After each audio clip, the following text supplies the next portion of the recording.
Bienvenue sur DMG TV, les histoires mystiques. Tu es nouveau sur la page, n'oublie pas de t'abonner, de laisser un commentaire, de liker et de partager. Comme tu vas raconter une histoire, il y a un numéro à l'écran là, un numéro WhatsApp, le plus 237 655 81 90 17. Envoie ton histoire et on va jouer ici sur YouTube. On poste 10 histoires tous les jours sur YouTube à 12h00. Donc ne manque pas de t'abonner et d'activer la cloche de notification pour ne pas manquer les prochains épisodes. Bien sûr, ceux qui veulent supporter par OM, c'est-à-dire que Orange Money, le numéro le WhatsApp là c'est aussi le OM. Donc ceux qui veulent encourager, vous êtes bienvenus. Et ceux qui veulent encourager sur MTN. Non, je n'ai pas mon MTN. Désolé. Donc on va commencer avec la première histoire. Merci pour la force que vous donnez au mouvement. Il y a beaucoup plus de messages, beaucoup plus d'abonnés. On a déjà 40 000 abonnés sur YouTube, 150 000 abonnés sur Facebook, 190 000 sur TikTok. Ça fait une grosse communauté, presque 400 000 abonnés. Donc merci pour la force que vous donnez au mouvement. Surtout continuez. On fait ça pour sensibiliser. À la base, ça n'a pas été pour générer des fonds. Vous savez, depuis le début, on le fait. On n'a pas de sponsoring. Dès qu'on se sponsorise nous-mêmes, on fait l'effort d'acheter tout ce qu'on a aujourd'hui par nous-mêmes. On va pas le chantage aujourd'hui. Après, quelqu'un vient te donner son argent pour te dire maintenant que bon, maintenant poste mon histoire parce que c'est moi qui sponsorise. Et si tu vois, c'est un peu ça qu'on évite. Ou alors, ne parle plus de ça parce que c'est moi qui te sponsorise. Genre, c'est nous qui avons payé ton matériel. Donc, ça, on évite. Et c'est pourquoi c'est la famille, c'est DMG TV, c'est vous, c'est nous qui mettons tout en place. Comme ça, on n'aura pas de chantage externe. Voilà. Merci beaucoup. On va passer à la première histoire. Écoutez attentivement, s'il vous plaît. Surtout, dites-nous de vous regarder la vidéo en commentaire. Si vous avez des suggestions, faites-le sur le numéro WhatsApp là. C'est-à-dire qu'en venant en privé. Parce que c'est pas tout qu'on dit en public, bien sûr. Si moi, je suis quelqu'un de très simple, mais il y a des trucs, tu veux me parler bizarrement. Dans les commentaires là, ça va aussi me choquer. Tout le monde a sa limite. Qui peut supporter, c'est qu'à sa limite. Et je ne suis pas prof de français. Ça veut dire que je peux faire même des erreurs pendant que je parle là. Il y a une manière de me faire... c'est-à-dire que je peux dire quelque chose et ce n'est pas clair, ça ne passe pas. Tu me dis, voilà, DMG, on dit plutôt comme ça, j'apprécie. Mais il y a aussi la manière, il ne faut pas abuser. Donc, merci beaucoup. On commence, première histoire. Bonjour DMG, meilleure et respectueuse salutations à vous. Alors tout d'abord, je tiens à vous féliciter pour tout le travail impressionnant que vous faites.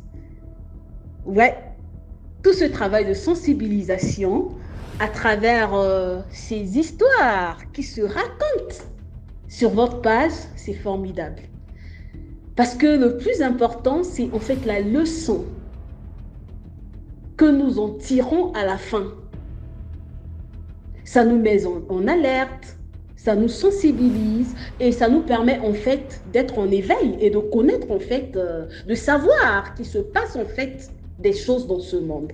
Donc vraiment chapeau, félicitations et merci aussi à tous ceux-là qui s'expriment, à tous ceux-là qui partagent leur vécu, qui partagent voilà, toutes ces histoires. Merci à tous. Alors ce soir, moi, je suis du Congo-Brazzaville. Et je vais vous conter une histoire qui m'a été... c'est ma maman qui me l'avait racontée.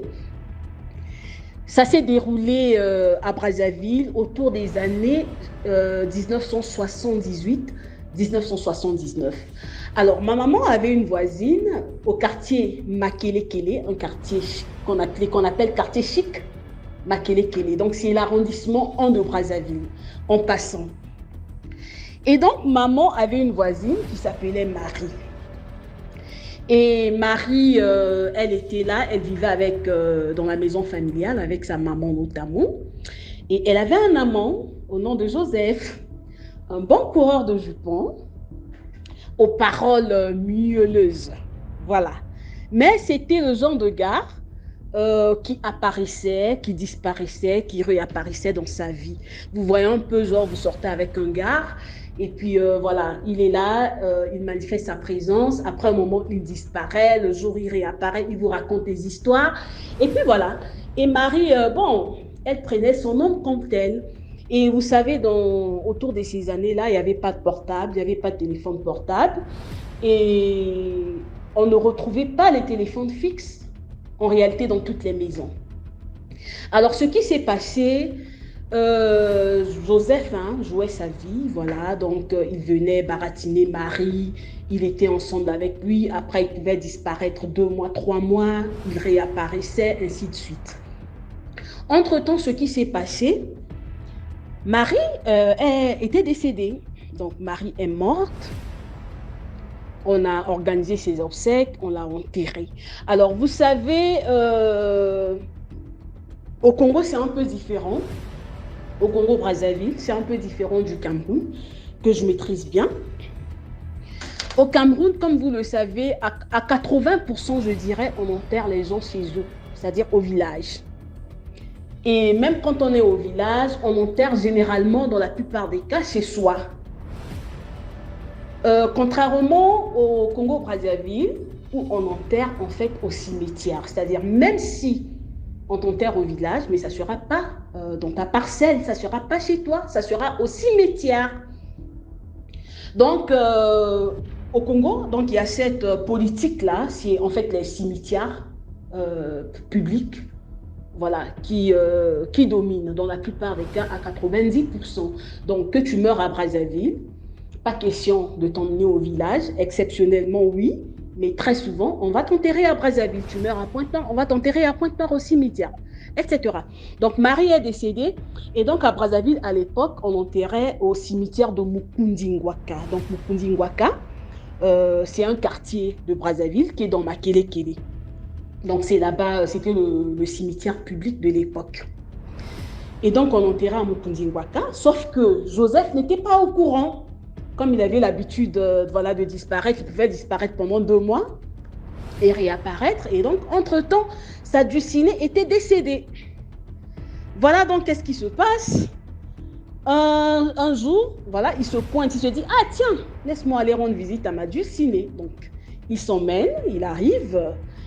Et arrivé chez Marie, il trouve Marie devant sa véranda, assise. Elle prenait un peu de l'air, il était autour, il devait faire 17h30, 18h. Donc, il commençait quand même à faire légèrement nuit. Donc, il trouve Marie là. Oh, ma chérie, comment tu vas? Marie dit, ah ouais, c'est ça. Donc, toi, voilà, tu veux pas changer, tu apparais, tu disparais comme tu veux. Est-ce que tu trouves ça normal et tout? Et Joseph lui dit, non, t'inquiète, ma chérie, t'inquiète. Hein, tu sais, je t'aime, j'étais en déplacement et tout. Donc, il a encore commencé son baratin. Il dit donc à Marie, mais attends, fais-moi entrer, hein? Moi, je veux prendre un petit, voilà, je vais passer un peu du temps avec toi. Marie lui dit, non, désolé, parce que j'ai de la visite. Il y a la famille qui va arriver, donc voilà, je préfère que tu reviennes demain. Il dit, ah, d'accord, je serai là. Marie lui dit, je ne suis même pas sûre que tu reviendras. Il dit, non, non, je serai là. Marie dit, bon, d'accord, je veux en être sûre. Alors, ce qu'on fait, tu me passes ta veste, ton costume. Comme ça, au moins, ça va te motiver à revenir demain. Le gars dit, bon, tiens, il n'y a pas de problème, je vais rentrer son costume chez moi, juste pour te prouver que demain, je serai là. Donc, voilà comment il prend le costume, il remet à Marie. Donc, ils se disent à demain, ils s'embrassent, et puis le gars s'en va. Alors, qu'est-ce qui se passe? Le lendemain, le gars se pointe, il arrive. Chez Marie, curieusement, quand il arrive, il constate que l'aspect, en fait, est bizarre. Il constate devant la véranda, c'est sale, genre on n'a pas nettoyé depuis un bon bout de temps, il y a de la poussière un peu partout. Il y a même des toiles d'araignée, c'est pas habité. Il dit, mais attends, hier, ça n'avait pas cet aspect, qu'est-ce qui se passe? Alors, il appelle, il essaie de cogner, il essaie de frapper à la porte, il n'y avait personne, et ça l'intrigue, en fait. Puis là, genre, maison abandonnée, on n'a pas ouvert depuis et tout. Alors, qu'est-ce qu'il fait? Il va derrière la concession parce que Marie, en fait, c'était le genre de maison. Il y avait en fait un studio juste qui donnait à la ruelle, à la rue.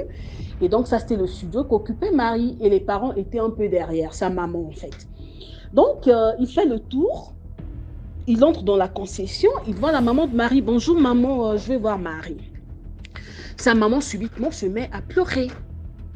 Donc pour la maman, c'était comme, en fait, on venait remuer parce que la douleur était encore là. Et pour l'histoire, Marie était en fait l'unique enfant de cette femme-là. Donc c'est comme si on venait remuer le couteau dans la plaie. Alors, elle s'est mise à crier, elle s'est mise à pleurer, et le monsieur était là hébété, il ne comprenait pas. Il s'est dit, ben tiens, comme Marie est souvent insolente, peut-être qu'elle a dû insulter sa maman, et puis voilà. Et les voisins sont donc arrivés. Les voisins ont accouru pour venir voir en fait ce qui se passait.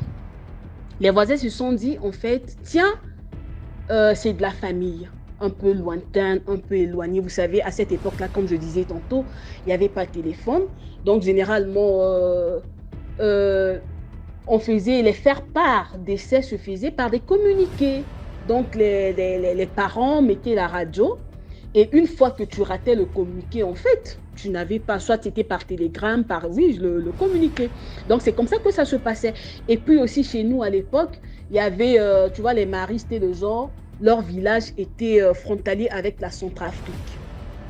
Et donc, eux, pour arriver à la capitale, ils prenaient 2 semaines environ en route. Donc, du coup, les gens se sont dit, ah voilà, donc c'est la famille lointaine qui arrive, ils n'étaient pas là pendant les obsèques, c'est maintenant qu'ils arrivent, donc les voisins et tout, y compris ma maman, tous viennent donc autour de, en fait, chez les maris.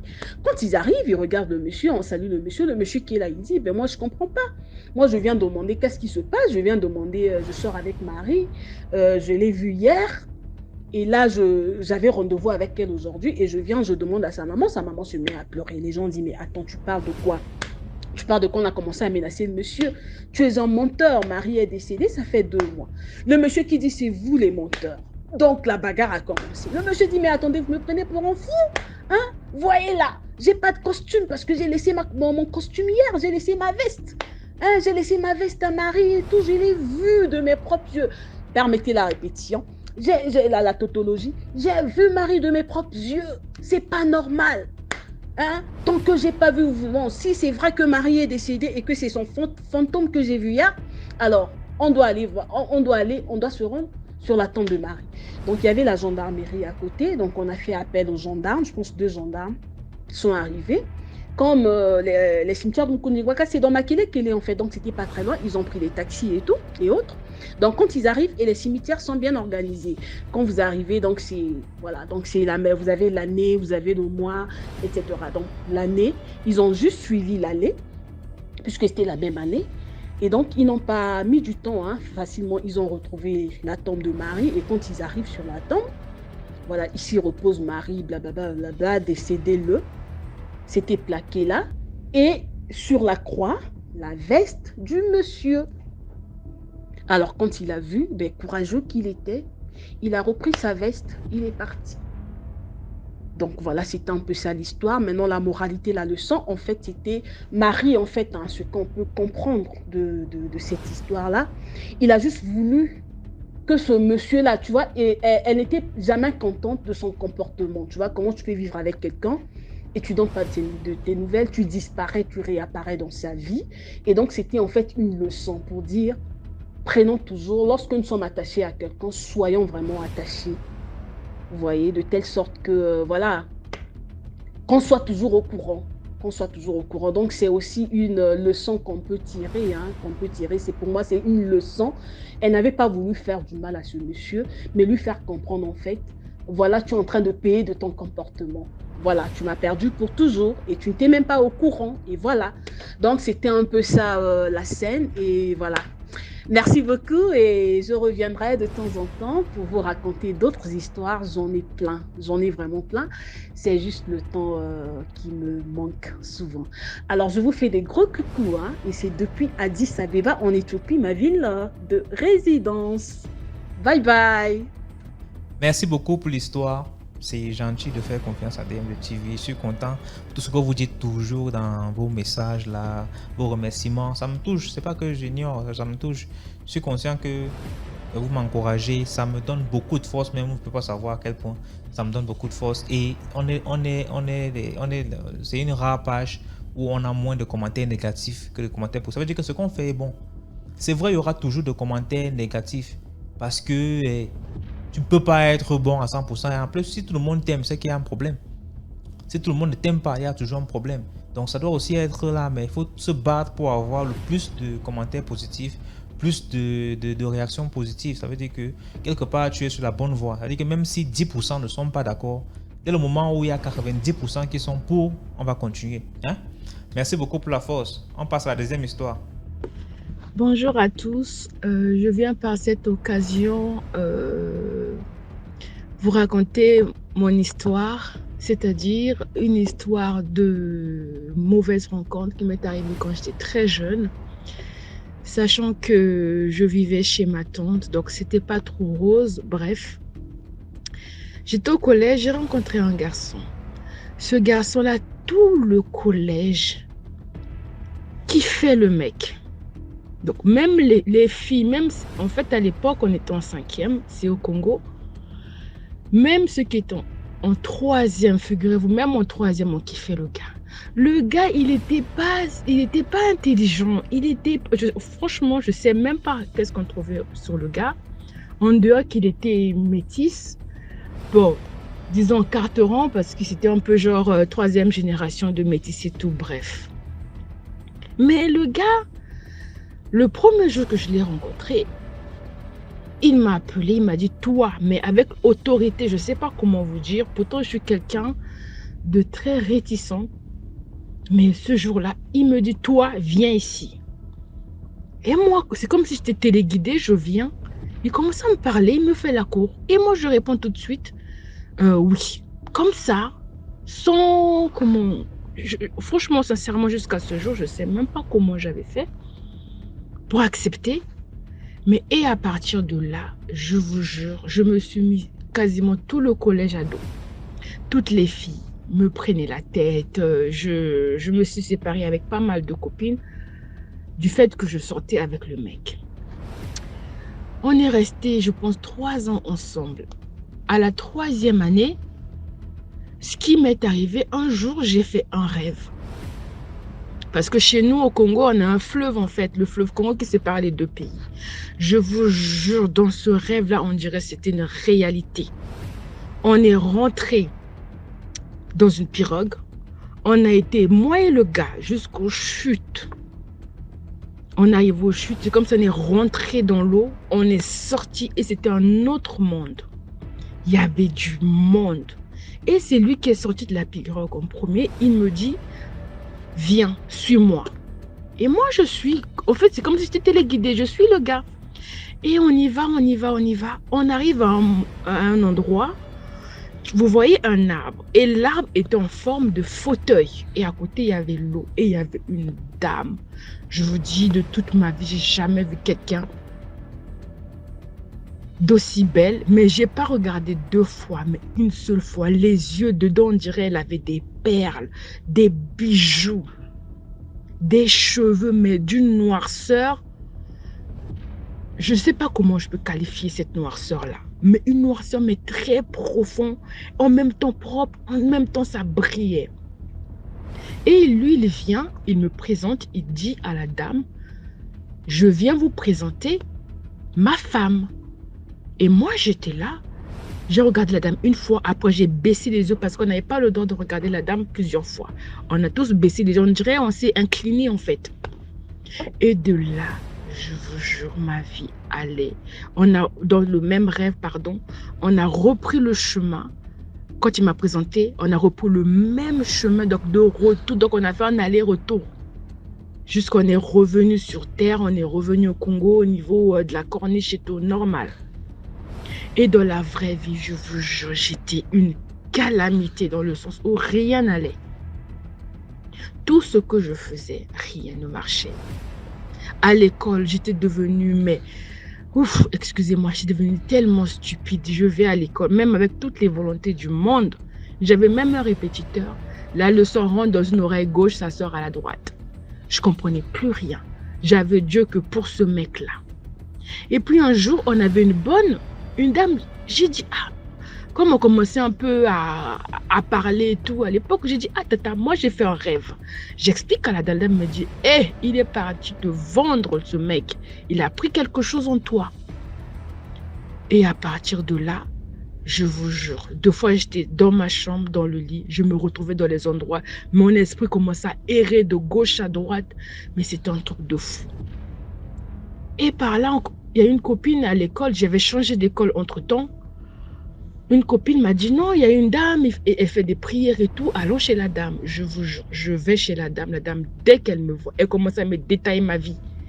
Tu as beaucoup de chance, mais il y a un homme qui a pris tes chances, machin, machin. Et elle a tout raconté de ma vie. Même le nom de ma mère, qui n'habitait même pas au Congo à l'époque. Elle a tout dit de moi. J'étais choquée. Elle a dit, il faut énormément prier. Mais Dieu m'a fait grâce depuis. À partir du moment où j'ai été chez la dame, j'ai commencé à détester le mec. Je l'ai détesté. Donc quand il venait me voir, mais je l'ignorais, mais à un point, mais moi-même j'étais choquée.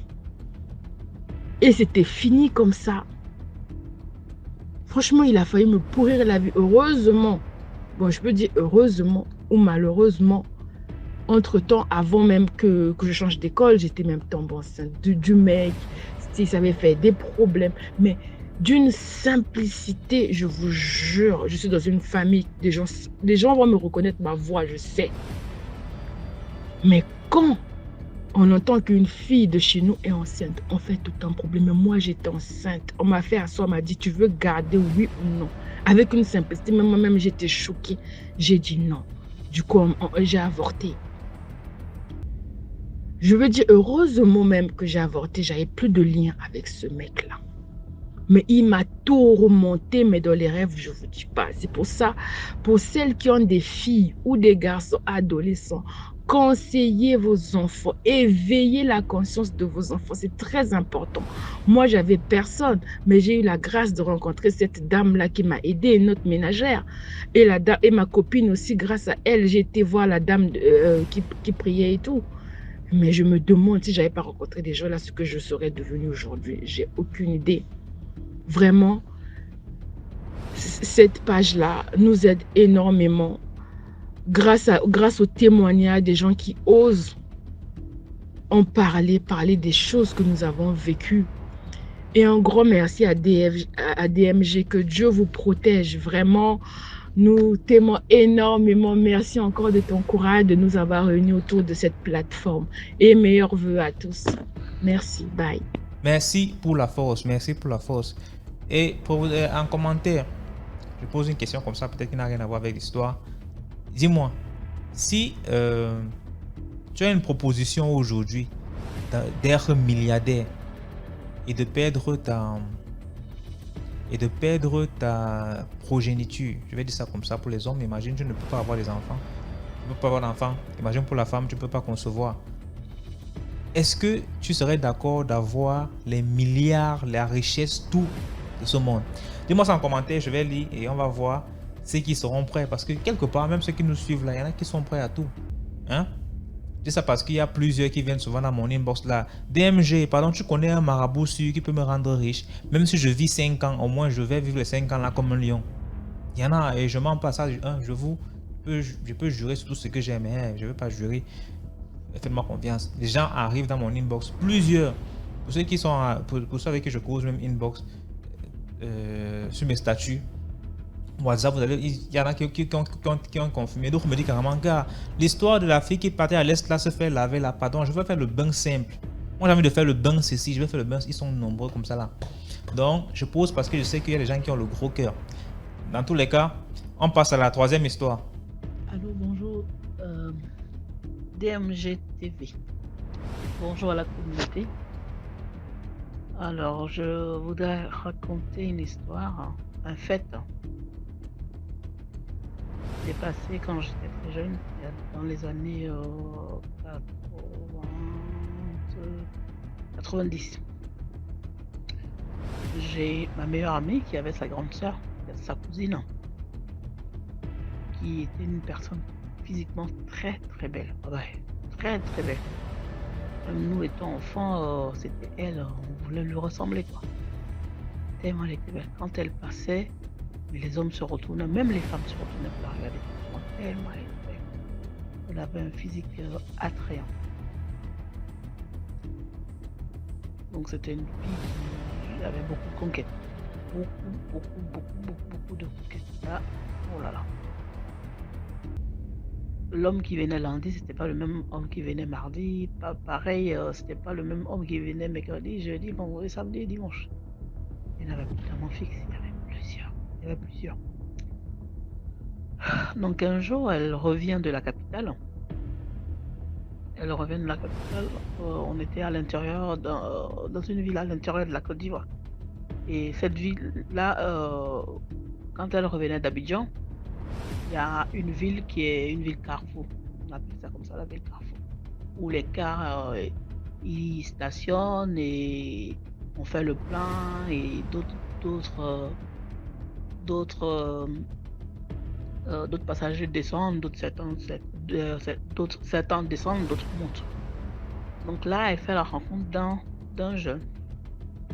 Un jeune qu'elle nous a décrit qu'il était très beau parce que quand elle est revenue, Anselme qui nous a rappelé, il était très très beau. Oh là là, elle ne pouvait pas imaginer qu'elle pouvait rencontrer quelqu'un comme ça. Elle disait, quelqu'un comme ça existe et puis moi je suis dans ce village avec les vieux machins.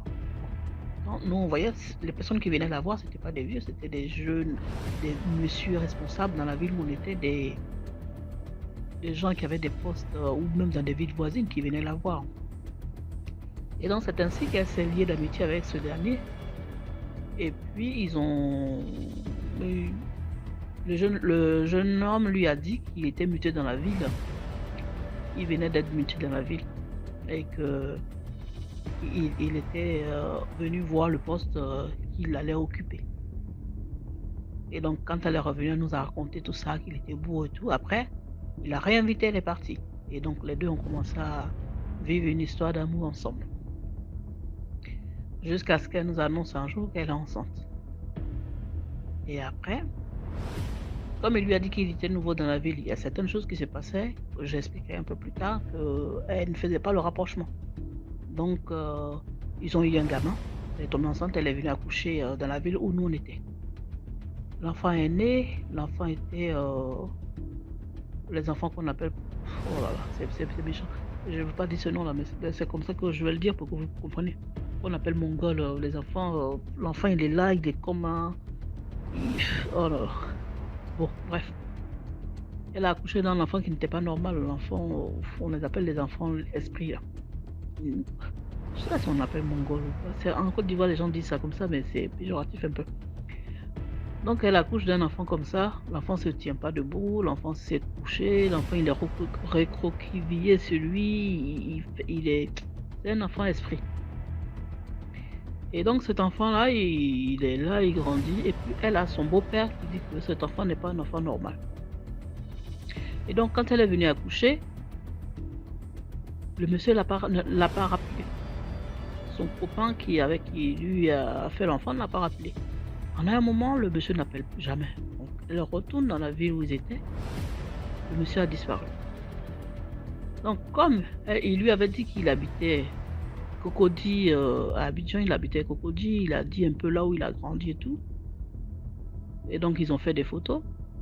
Elle va chercher son copain là-bas. Quand elle arrive, elle parle de lui. Les gens se regardent. Ah bon? D'accord. Et puis elle montre la photo. Ah bah tiens, les gens se disent, celui-là, tu es sûr? Oui, oui. À quel moment? Elle donne la date à laquelle qu'ils se sont rencontrés la première fois. Elle donne, elle dit, on s'est rencontrés la première fois, c'était à telle date, et je revenais d'Abidjan, lui, il allait dans telle ville. Et puis ils ont appelé la famille du jeune. Le jeune, quand la famille du jeune est venue, ils ont commencé à pleurer. Qu'est-ce qu'il y a pour vous pleurer? Ils disent, en fait, à cette date-là, ce week-end-là, on venait de l'enterrer dans le village,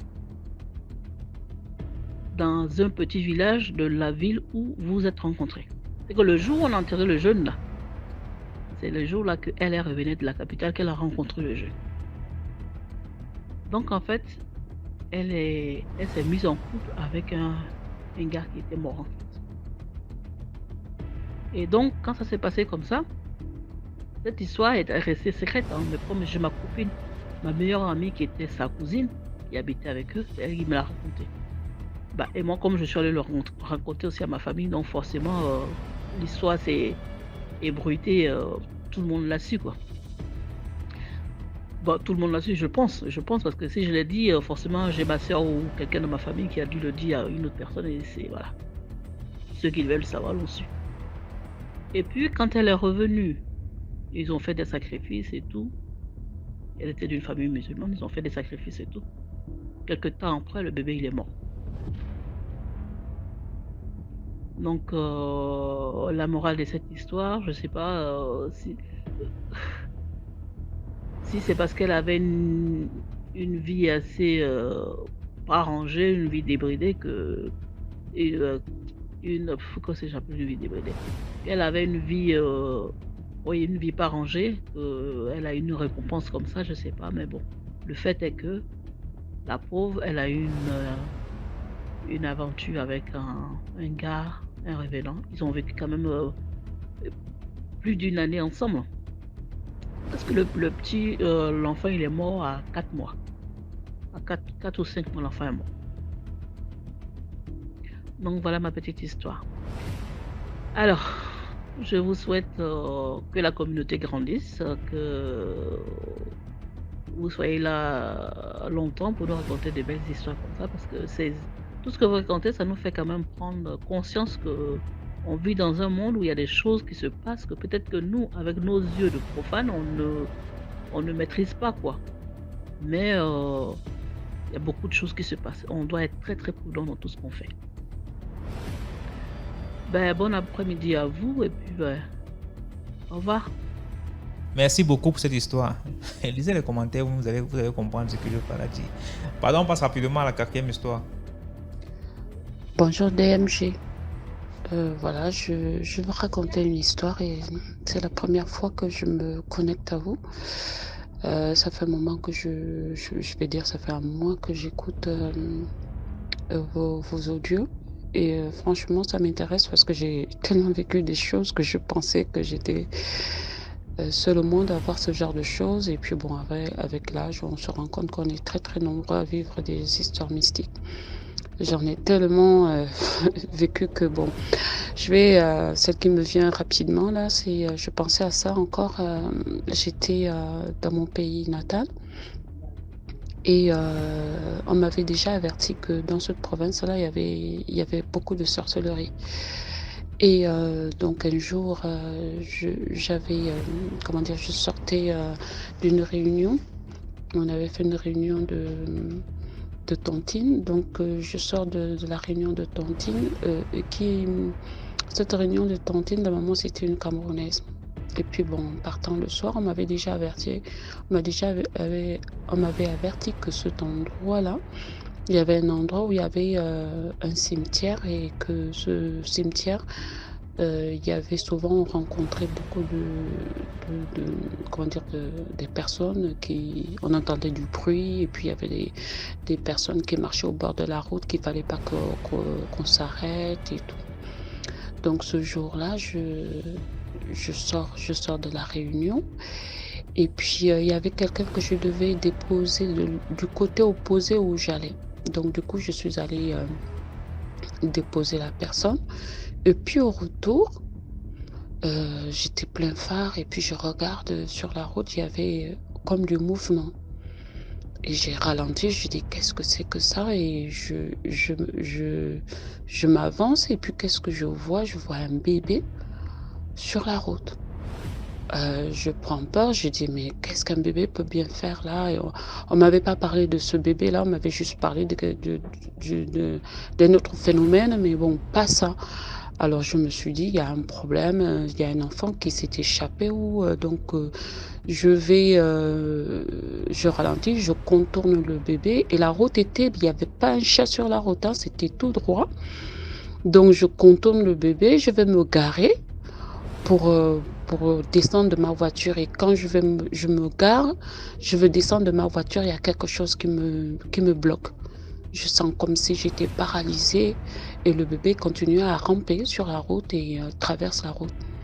Et puis il se retrouve de l'autre côté, son regard il se retourne vers moi, il me regarde Et le visage de ce bébé, c'était pas le visage d'un être, d'un être humain, mais j'avais l'impression que c'était, je sais pas. Alors, du coup, j'ai pris peur, j'ai démarré la voiture, je me suis cassée. Je suis rentrée à la maison et puis je me suis dit, mais plus jamais je vais repasser par là. Mais bon, j'avais pas le choix parce que souvent, je partais de ce côté de la ville. Voilà, donc voilà mon histoire. Merci pour l'histoire, autant pour moi. Merci pour tous vos mots d'encouragement. Hein? Tu écris depuis quelle ville? Tu viens d'arriver, signale-toi, fais comme ça là. Et en plus, il y a les badges maintenant. Et voilà, il y a déjà 4 personnes qui ont acheté, je veux pas dire acheté, qui ont eu leur badge. Et là, je parle de Jean-Louis qui est déjà membre. Il y a Francine, il y a Justine, Jeannot qui sont déjà membres. Il y a ES, il y a ESK. Donc, on a déjà 4 membres. Et avec leur badge de membre de DMG TV. En fait, c'est ça, hein. C'est que tout le monde encourage le mouvement. On va pas attendre que X vienne donner 2 millions. C'est ça le truc. Donc, on passe à la 5e histoire. Bonjour DMG, bonjour à la communauté. Ici, une internaute du Gabon. J'aimerais raconter certaines de mes histoires. Je vais commencer d'abord par une histoire que j'ai vécue personnellement. Je suis au Gabon, je suis dans la ville de Libreville. J'avais fait connaissance d'un monsieur, vraiment humble, hein, déjà humble, et petite vie tranquille, à sa petite maison, sa petite famille tranquille en fait. Il n'avait pas de copine. Du coup, on décide de se mettre ensemble. Le moment où on décide de se mettre ensemble, moi je vais apprendre en province. Donc je vais en province, je fais une classe en province, puis je remonte. Entre-temps, on s'appelle, genre couple à des relations à distance. On s'appelle, on s'écrit et tout. Et puis le temps passe. Mais j'ai remarqué un truc. Chez lui, il y avait beaucoup d'images de cercles, de triomphes. Après, ça n'attire pas forcément mon attention parce que quand j'allais là-bas, bon, entre parenthèses, je priais. Et je ne faisais pas de mauvais rêves chez lui. Mais il y avait des moments où je dormais, je ne faisais quasiment pas de rêve. Mais je ne prenais pas sans mal. Puis on se sépare une première fois. Moi, je vais faire ma vie, lui, il reste à faire la sienne. Quelques années plus tard, on se remet ensemble. En tout cas, on s'est séparés, je pense, 2 à 3 fois comme ça. Puis après, bon, c'est vrai qu'avant, je n'étais pas trop investie dans la relation, je ne faisais pas trop le ménage. Genre, je viens seulement, passer la journée, je prépare un peu. Le soir, je rentre. Je ne dormais pas trop. Ou si je dors, peut-être, c'est du genre, je suis allée avec des amis, je suis allée boire. Bon, je ne sais plus trop où rentrer parce que peut-être mon maman m'a déjà fermé la porte. Donc, du coup, je l'appelle, je dors chez lui. Le matin, boum, je m'en vais. Et il se plaignait que je n'étais pas trop engagée dans la relation. J'ai dit, d'accord, je vais montrer de mon engagement. On est là. Maintenant, je commence à faire un peu le ménage. Très curieuse de mon état. La curiosité est un bon et un mauvais défaut. Très curieuse de mon état, je fais le ménage, tout ça un peu pour voir, on ne sait jamais. Un jour, subitement comme ça, j'ai emmené le débat. Oh, c'est quoi la rose prête? On commençait à débattre. Mais vraiment, lui, il était vraiment que la rose, c'est rien de grave, c'est juste une religion. Ça n'apporte pas de problème. C'est comme toi, tu es chrétien. Toi, tu vas à l'église, tu te dis chrétienne ou tu es chrétienne, tu pries et tout. Tu sers un Dieu qui te garde. C'est aussi pour ça que nous aussi, on sert un certain espoir. C'est pas forcément Satan, mais c'est l'un des anges de Dieu. Pour me baratiner, en fait. Je comprenais que mes papas, de ma famille, il y a les rosiers chrétiens. Tu me parles de quoi que tu vas vouloir me prendre le cerveau là. Donc on est resté comme ça, mais vraiment, ça commençait un peu à attirer mon attention. Il avait plusieurs livres chez lui. Et moi, je suis quelqu'un que j'aime pas trop la lecture. Donc, en tout cas, je faisais mon petit ménage et tout. Mais il y avait souvent des cadres avec des croix, des triangles, des cercles et tout.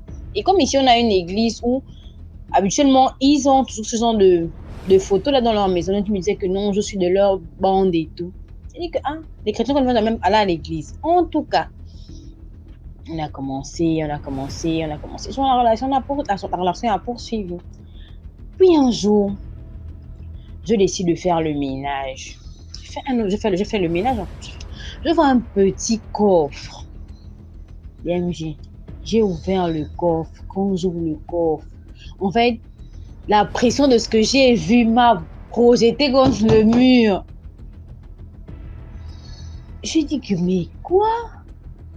J'ai vu un pagne noir, un pagne rouge, et dessus, il y avait un petit crâne et tout. J'ai dit, mais merde. J'étais vraiment prise de peur. J'étais là, j'en terrifiée, vraiment. J'avais, la peur de ma vie. J'avais peur. Je suis restée. Un cœur m'a dit, genre, ne touche pas, ne filme pas. J'ai juste fermé le coffre et j'ai retourné parce que l'avant du coffre était contre le mur, donc j'ai juste retourné. Et quand il est arrivé, en fait, je n'ai même pas cherché à savoir. En fait, pour moi, c'était juste qu'il fallait que je parte. Mais partir aussi et laisser la maison d'autrui vide, je me suis dit, peut-être il sait déjà que je l'ai découvert et il peut me créer un problème derrière. Donc, je l'attendais sans me laver. J'ai seulement mis la robe sans me laver. Je l'ai attendu. Et quand il est arrivé, je lui ai dit que non, je vais quelque part faire une course là. Quand j'ai pris mes billets, je suis partie. Je te parle même, certains de mes... C'était une relation, je vivais... Bon, pas que je vivais, je restais là-bas de temps en temps, donc j'avais certains vêtements. Maintenant, j'ai cette peur d'aller les récupérer. Dehors, ici, on voit des choses. On voit des choses. Et puis, quelques temps après, j'ai une grande soeur qui restait dans sa zone. Elle me dit qu'il y avait des rumeurs, en fait. Il y avait des rumeurs qui disaient qu'il faisait des incantations. Une fois, il y a une fille qui est entrée dans sa maison et en entrant, elle lui a vu autour d'un cercle qui faisait des incantations et tout. Après, j'ai compris que donc voilà pourquoi il avait toutes ces photos bizarres et pourquoi il défendait vraiment que la Rose-Croix, c'est pas quelque chose d'assez satanique, c'est juste une religion comme les catholiques, les protestants et les éveillés. Faisons attention. Et la curiosité est un bon et un mauvais défaut. Un bon et un mauvais défaut. Je ne peux pas dire que le temps que j'étais avec lui, j'ai pas eu d'incident ou j'ai eu des incidents, mais je ne sais pas s'il était à l'auteur de ça, mais s'il n'était pas à l'auteur de ça. Mais en tout cas, faisons très attention. Le dehors est dangereux. C'était pas un monsieur qui avait les voitures. Il n'avait pas de voiture, à peine un salon. Les salons, elle a une petite table, sa petite télé, son décodeur, sa chambre. Il y avait le lit, l'armoire. Il y avait même pas d'armoire. La petite douche est tout bien rangée. Une petite table à manger et tout. Un faux frigo. Mais le gars était dans les sectes. Dans les sectes. What a sectaire? Dans les sectes. Donc, c'est pour dire que la personne n'est pas forcément obligée d'avoir un Range Rover, être en boîte tout le temps. Il y a des gens là, il y a des loups qui se déguisent maintenant en agneau pour pouvoir attraper les proies. Vraiment, faisons très attention. Un bisou toujours au poste. Merci pour ton émission qui nous ouvre parce que à travers ton émission, désolé, on comprend. Personnellement, moi, je comprends beaucoup de choses dans ma vie qu'avant, je ne comprenais pas. Donc, likez, partagez, abonnez-vous. Merci beaucoup pour l'histoire, merci. On passe rapidement à la 6e histoire, sans plus tarder. Bonjour DMG TV. Voilà, je suis une jeune dame gabonaise. Je viens partager avec vous mon histoire parce que je vous suis sur les réseaux sociaux, plus précisément TikTok, YouTube et Facebook. Et franchement, votre émission, c'est une belle initiative parce qu'au travers d'elle, j'ai beaucoup appris. Il m'a fallu beaucoup de courage pour venir vous relater mon histoire. Voilà, la partager avec vous. Et à tous ceux qui écoutent, franchement, je vous exhorte à liker, partager, commenter. Voilà, mon histoire est la suivante.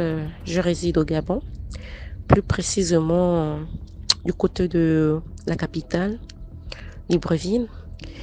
Et il fut quelques années, je gérais un croquet de la ville qui était plutôt bien fréquenté par des personnes huppées, voilà quoi. Donc dans le lot, il y a un jeune cadre qui m'avait repéré et qui, chaque fois qu'il venait boire, faisait réserver ses tables, envoyait des personnes, comme on dit chez nous, c'est bon petit, réserver ses tables pour lui. Voilà quoi. Et je le faisais. Et chaque fois qu'il partait, après ses consommations, il me laissait des bons pourboires. Je pouvais aller sur sa table 2-3 minutes, on sympathisait, on échangeait. Et c'est comme ça qu'on a commencé, un lien s'est créé entre lui et moi. On a commencé mutuellement à se plaire, faut pas le cacher. Bon, et comme toute jeune fille à l'époque, j'avais dû arrêter mes études à cause de ma maternité, qui cherche plutôt à joindre les deux bouts quand vous tombez sur un jeune homme qui est célibataire de surcroît et qui a une bonne situation financière, à qui vous plaisez. Forcément, vous aussi, vous trouvez là une opportunité de pouvoir, comme on dit, changer de vie. Donc, du coup, quand il m'a fait part de ses intentions, voilà, à mon égard, j'ai accepté, on a commencé à se fréquenter. Et quand j'arrivais chez lui, nous n'utilisons pas la chambre principale. C'est bon, la chambre d'amis qu'on dormait. Et moi, on m'a toujours appris à ne pas poser trop de questions. Je n'ai pas voulu poser trop de questions parce que moi, dans ma tête, je me suis dit, bon, certainement, il sort d'une histoire compliquée. Donc, il commence la peine avec moi. Il ne veut pas s'ouvrir automatiquement. Vous voyez, quoi, il y a des hommes qui sont très spirituels, qui pensent qu'une femme, une autre, dans son lit principal, c'est voilà, quand il ne te connaît pas encore bien, il préfère éviter. Voilà, quoi. Et puis, bon, ça ne me dérangeait pas. Il prenait soin de moi, j'avais pas à me plaindre, hein, il prenait soin de moi. Et puis voilà, un jour, on est sorti, on a fait une belle virée, on est rentré. Et quand on est rentré, il était environ dans les minuit, parce que le lendemain, il devait travailler. Toute la nuit, il n'a pas dormi. Et cette nuit d'étrangement, il m'a fait rentrer dans sa chambre principale. Toute la nuit, je vous assure, DMG, il n'a pas dormi. Il sanglotait comme un bébé. Il pleurait dans son sommeil, comme si on le frappait. Il s'est torturé. Et du coup, j'ai pris peur. Je me suis recroquevillée dans dans un coin. J'étais toute repliée là. Et je tirais la couverture sur moi. Vers les 5 heures du mat, je n'ai pas dormi la nuit. J'ai dormi plutôt assise, quoi. Des petits moments, tu somnoles. Vous voyez, quoi. Après, tu te réveilles. Et quand il s'est réveillé à 5 heures du mat, il me fixe, il me dit, tiens, c'est quoi, t'as pas dormi? Je lui ai dit, non, je sais pas, voilà quoi, j'ai pas bien dormi. Il me dit, bah, excuse-moi, c'est l'anniversaire décès de ma maman aujourd'hui. Donc, chaque fois que je me rappelle de ça, ça me fait pleurer. Et la question que je me suis posée dans ma tête, c'est comment il sait qu'il a pleuré toute la nuit? Bon, j'ai pas voulu lui poser la question de vive voix. Je me suis apprêtée, il m'a raccompagnée parce qu'il partait au bureau, il m'a déposé, voilà. Et comme d'hab, il a été très généreux à mon égard. Tiens, voilà, pour tes besoins, en cas de besoin encore, si tu en as besoin, fais-moi signe. On s'appelle. Il est rentré chez lui. Dans la nuit, vers 1h du matin, chose qu'il ne faisait jamais, il m'appelle, il m'intime de prendre un taxi, de venir le rejoindre chez lui. J'ai dit non, c'est pas possible, j'habite un coin risqué de la capitale. Je ne peux pas sortir de chez moi à cette heure-ci. Tu le sais. Il me dit, prends un taxi, peu importe ce que tu proposes au taxi, viens, je t'attends à la maison. Et déjà là où il habitait, c'était un endroit résidentiel, mais sinistre aussi. C'est vrai, il y avait des gardiens, mais le temps que je puisse, voilà, c'était dans un immeuble, descendre du taxi.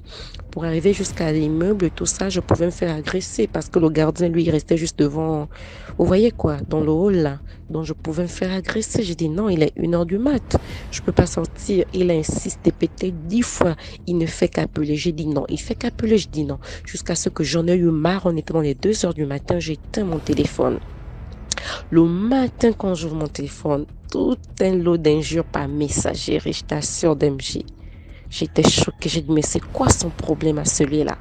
Quand je l'appelle, il refuse de prendre mes appels. J'insiste, il refuse. Bon, j'ai dit, bon, c'est pas grave. Je me suis apprêtée, je suis allée au boulot. 2 jours plus tard, je dors. C'était pas un rêve, c'était un songe. Parce que c'était tellement réel. Et dans le rêve, je vois un seau d'eau qu'on a déposé devant moi. Et la voix qui me parlait, c'était la voix de ma maman, mais je voyais pas. Mais j'ai reconnu la voix de ma maman. Parce que ma maman est décédée, je suis orpheline en fait de père de mère. Et la voix m'intimait. De ferme à toi, t'intime. Accroupis-toi, nettoie-toi. Je me suis accroupie, j'ai commencé à me nettoyer. Et quand je faisais ma toilette, c'est des asticots que j'enlevais de mon intérieur. Et elle me disait, tu as vu, non? Hein? On vous dit de faire attention, il faut être prudent. Tu as vu maintenant? Est-ce que tu as vu qui est sa femme? Regarde là-bas. Quand je regarde sur le côté, je le vois, il est debout avec une femme vraiment laide, très laide. Lui qui était vraiment très pointilleux sur les détails physiques d'une femme. Il aimait les femmes, genre, on peut dire, à peu près parfaites. Je voyais là avec une femme vraiment laide. J'ai dit, oh là là. Vraiment, il faisait peur. Ils étaient bras dessus, bras dessous, tous les deux habillés en blanc. Il m'a dit, nettoie-toi. J'ai continué à me nettoyer. Je me suis réveillée en sursaut. Quand je me réveille en sursaut, lorsque je descends du lit, je me mets debout, je vois un liquide qui coule, hein, vous voyez, de mon intimité qui descend. Je dis, mais c'est pas un rêve que j'ai fait, c'était réel. Mais après le rêve, vous savez, quand on est amoureuse jeune, on aime plus entêter. Après ce rêve, quelques jours, il m'a fait appel. Non, je déménageais tout ça, viens voir le nouvel appartement. Je suis allée le rejoindre, il m'a conduit au nouvel appartement. On est avec son chauffeur. Quand on arrive, toute la maison est en baie vitrée, il y a juste des grilles.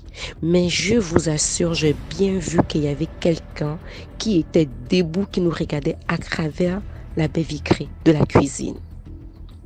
J'ai fixé cette personne m'a fixé, elle avait une t-shirt, elle était debout, elle nous regardait.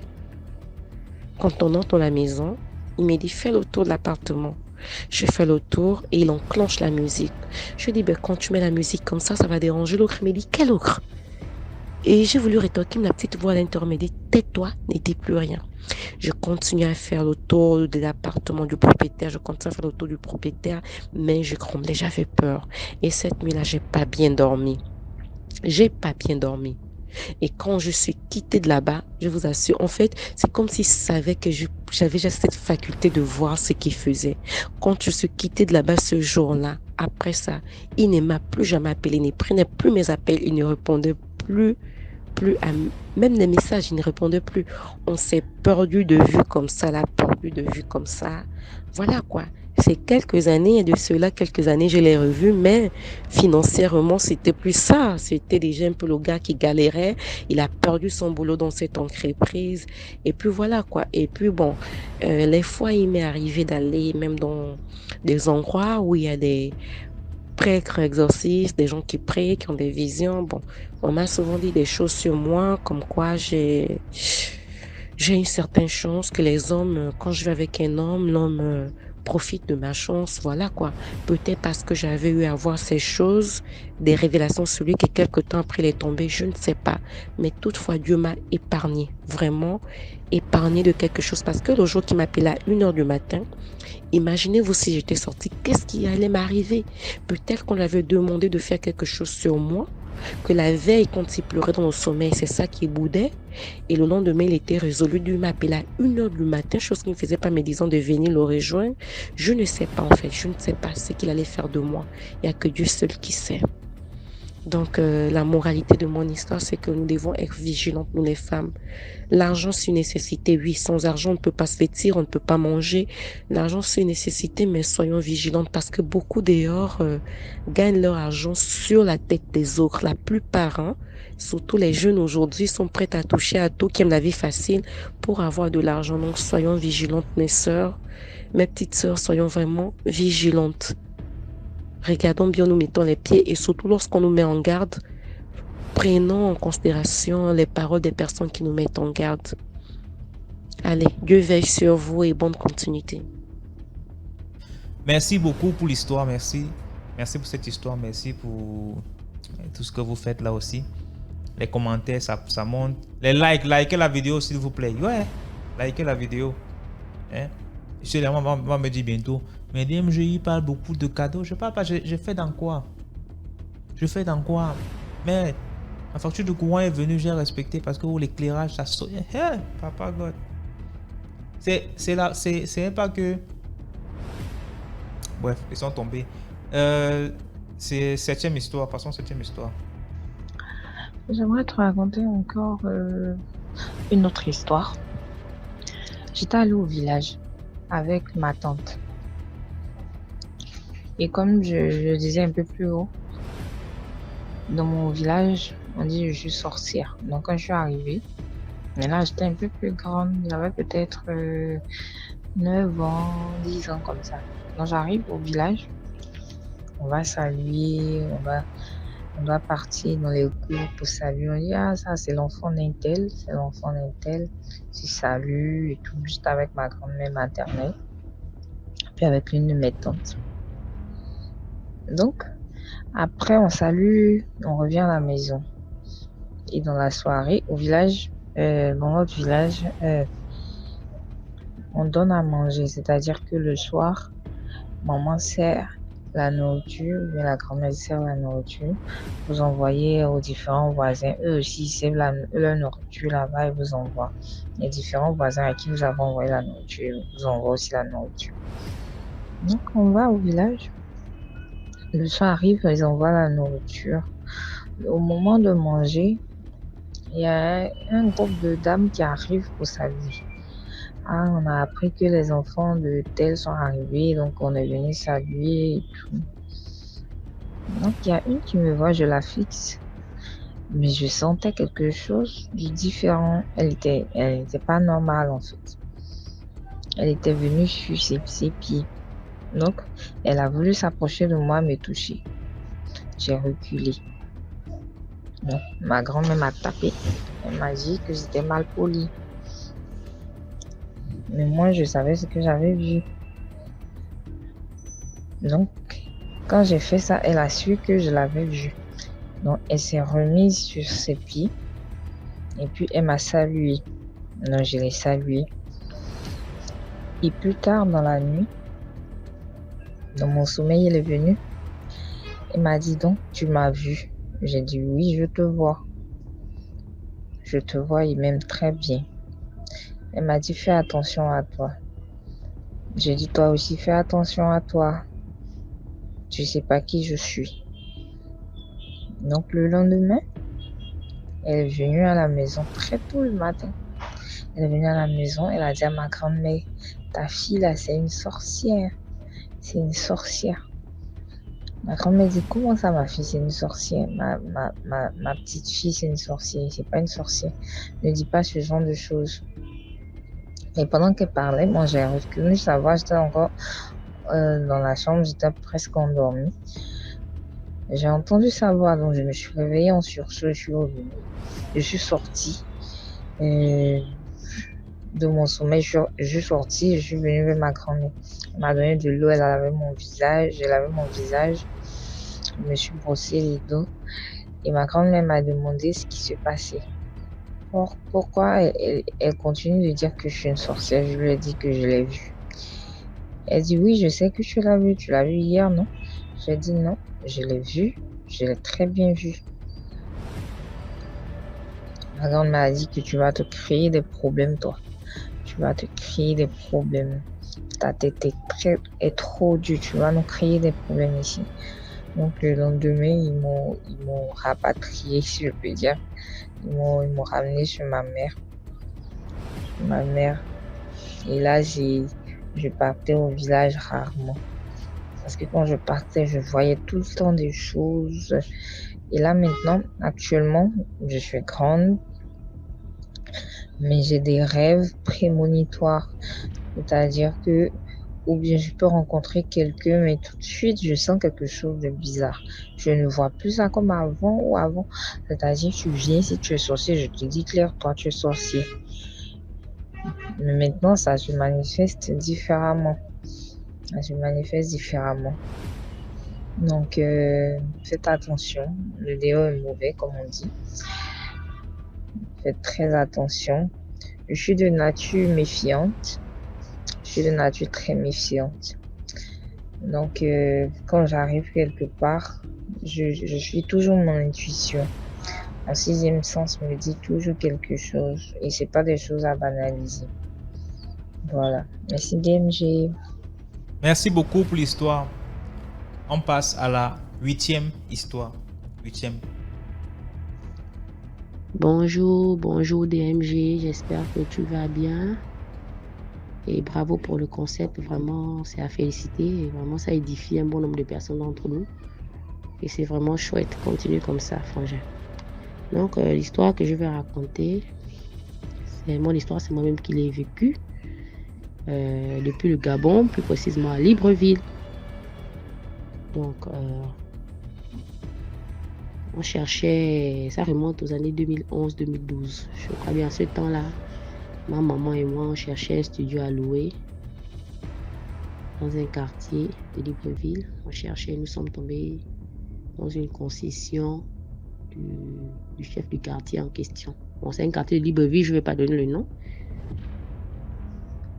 Donc, nous sommes arrivés, nous avons trouvé un studio dans la concession du chef du quartier en question. Donc, nous sommes installés, on a commencé à transporter les choses et tout. Ça nous a plu, le studio.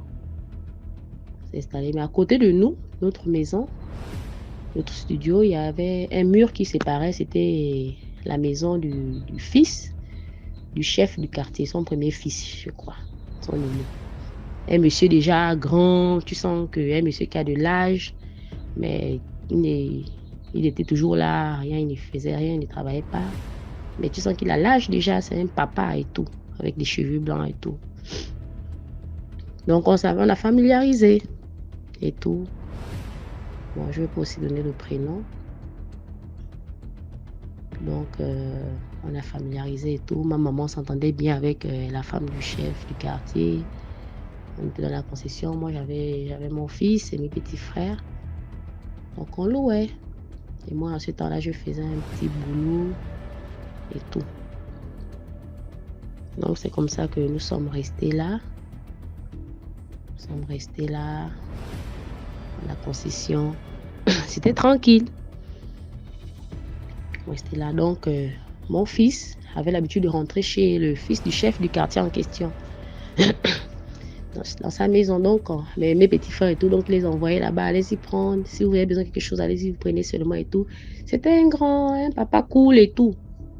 Et il me faisait un peu des petites avances et tout. Mais moi, c'est ça, moi, il ne me plaisait pas. C'était déjà un homme âgé et tout. Donc, il ne me plaisait pas. J'étais différente à ses propositions et tout. Donc du coup, il aimait mon fils. Il aimait mon fils et tout. Donc on était bien. Quand il avait besoin de quelque chose, on lui donnait. Nous aussi, quand on avait besoin, on demandait et tout. On avait formé déjà comme si c'était une famille et tout. Mais moi, j'avais remarqué un truc avec le voisin en question. Il ne travaillait pas. C'était déjà un homme âgé et tout. Il ne travaillait pas. Il était au chômage. Toute la journée, il était là et tout. Il passait peut-être le temps assis au bar et tout. Il ne faisait rien. Mais j'avais remarqué qu'il y avait des grandes personnalités qui venaient le rendre visite. Du genre des personnes avec des grosses voitures cylindrées, des VX, qui venaient souvent le rendre visite. Moi, je parlais même souvent avec ma mère qui mais lui là, il est là au chômage, il connaît des grandes personnalités, des grands messieurs qui viennent avec des grosses voitures. Mais pourquoi il ne travaille pas et tout? Il peut aussi demander à ces gens-là de lui trouver le travail et tout. Donc, on parlait de ça avec ma mère. Donc, c'était comme ça. On était là. C'était bien, on n'avait pas de problème. On s'entendait très bien et tout. Le type continue toujours à faire des avances et tout, mais moi, je n'étais pas dans sa ligne. Pas du tout dans sa ligne et tout. Moi, je le voyais, c'était comme un oncle, un tonton, parce que à cette époque-là, j'étais encore plus jeune, comme un tonton et tout, on l'appelait tonton. Donc, c'était comme ça à tout moment. Il y avait des personnes qui venaient le rendre visite, ses amis, c'était que des personnes en grosse voiture, des personnes tu sens que les gens qui ont l'argent, mais lui, il était toujours là, il n'avait toujours rien, toujours comme ça et tout. Maintenant, c'était un jour était arrivé où je partais à mon boulot. Un matin. Je m'étais réveillée. Je suis allée prendre ma douche et tout. Je partais à mon boulot. Et ce jour-là, j'avais mis, comment on appelle ça, un jean.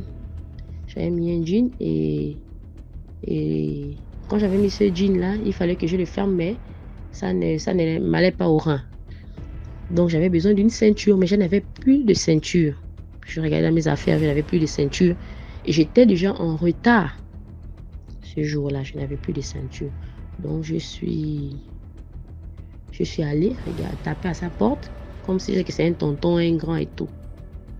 Que tonton, est-ce que je peux avoir une de tes ceintures parce que là, j'ai envie de mettre un pantalon, mais ça ne me va pas. J'ai besoin d'une ceinture et tout parce que le tour de rein est trop gros et tout. Après, le voisin en question, il rentre dans sa chambre, il me dit ok, il n'y a pas de souci. DMG. Il rentre dans sa chambre. quand le voisin rentre dans sa chambre, il m'apporte une ceinture. Bon, la première des choses que j'ai d'abord remarqué avec la ceinture, et à ce moment-là, laisse-moi d'abord te dire que je ne priais pas, je n'étais pas en Christ. La première des choses que j'ai remarqué sur cette ceinture-là, c'est que vous savez qu'il y a des ceintures qui ont des peaux de serpent, non? Des ceintures qui ont des peaux de serpent et tout là. On voit ça même partout, là, ça a la peau de serpent, il y a des couleurs et tout dessus. Donc c'est ce que j'ai d'abord remarqué, mais je n'ai pas fait attention. C'est la ceinture. Moi je vois avec mes yeux nature physique que c'est la ceinture qui est là. Donc avec une peau de serpent. C'est là où j'ai dit ok, merci. Quand je prends la ceinture, je retourne maintenant à la maison. Puisqu'on était à côté, je rentre à la maison et tout. Voilà, je suis en train de prendre la ceinture en question. Je suis en train de mettre maintenant sur les trucs du pantalon là, du jean. Genre faire rentrer la ceinture, faire rentrer. Une fois que j'ai fini de faire rentrer la ceinture autour du rein, au moment où je veux maintenant la faire entrer dans la boucle pour faire entrer, pour la coincer, je te dis que j'ai ressenti à ce moment-là, c'est comme si quelque chose me pénétrait à partir du ventre, mais rentrait dans le ventre, rentrait dans moi. C'est quelque chose, en fait, je ne sais pas, cette sensation-là, je ne vais jamais l'oublier. C'est comme si quelque chose pénétrait dans moi et entrait avec force, avec une force incroyable. J'ai ressenti, en une fraction de seconde, je me suis senti mal. Mais ce que j'ai eu à dire quand je ressentais ça, c'est ce qui m'est venu normalement dans la bouche. C'était au nom de Jésus. C'était ça. C'est quand j'ai crié au nom de Jésus, c'est là où ma mère me dit, qu'est-ce qui se passe? Elle a écouté le bruit, elle vient me trouver dans la chambre. Elle me dit, c'est comment? Je dis, ah maman, je ne sais pas. Après, ma mère me regarde autour du rein. Elle voit la ceinture. Elle me dit, qui t'a donné ça? J'ai dit, c'est tonton et c'est tonton, bon, je ne vais pas citer le nom, c'est tonton machin et tout. Tonton, on peut dire, bon, je peux donner le nom comme tonton Fabrice, qui me l'a donné. Nom d'empreinte, hein. Tonton Fabrice qui me l'a donné et tout. C'est là où elle prend la ceinture, elle m'enlève ça, elle jette dehors. Pendant tout ce temps-là, tout ce qui s'est passé dans la maison, dès qu'elle a pris la ceinture, elle l'a enlevée, elle a jeté dehors.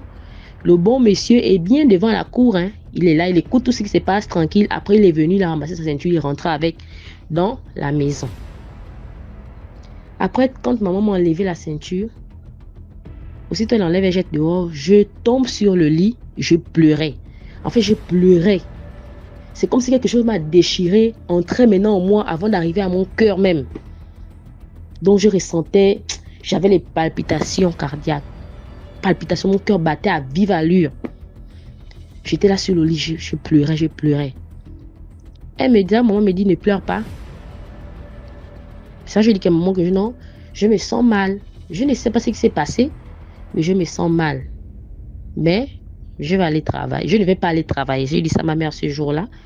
Que maman, je ne vais pas aller travailler et tout. Elle me dit, pourquoi tu ne vas pas aller travailler? Tu vas aller travailler. Au nom de Jésus, tu iras travailler. J'ai prié, elle m'a donné la Bible là et tout. Fait la prière, je suis partie. Ce temps-là, je travaillais avec une amie là et tout. Toute la journée, elle m'a même trouvé que j'étais bizarre. Elle me dit c'est comment et tout. J'essaie un peu de l'expliquer. C'est vrai qu'il faut lire les versets et tout. Elle m'a donné les versets qu'il faut lire et tout. Mais je n'étais pas à l'aise. J'avais les palpitations. Donc, après, je suis revenue à la maison. Je ne vais même pas travailler. Je n'étais même pas arrivée à l'heure. Je lui ai dit non, je vais rentrer parce que là, je ne me sens pas bien. Après, je suis rentrée à la maison. Quand je suis rentrée, ma maman m'a demandé comment machin. J'ai dit non, je me sens toujours pas bien. Elle m'a dit ok, on va aller voir quelqu'un. Donc, il y avait un monsieur béninois qu'on connaissait depuis des années. On le connaît, papa béninois qui fait un peu des médicaments et tout. Elle a dit non, change-toi, on va aller là-bas et tout. Parce que la manière dont je me sens là, je me sens pas bien. Et tout cela, le bon monsieur est tranquille dans sa maison, tranquille dans son coin et tout. Ensuite, nous sommes allés chez le papa et tout.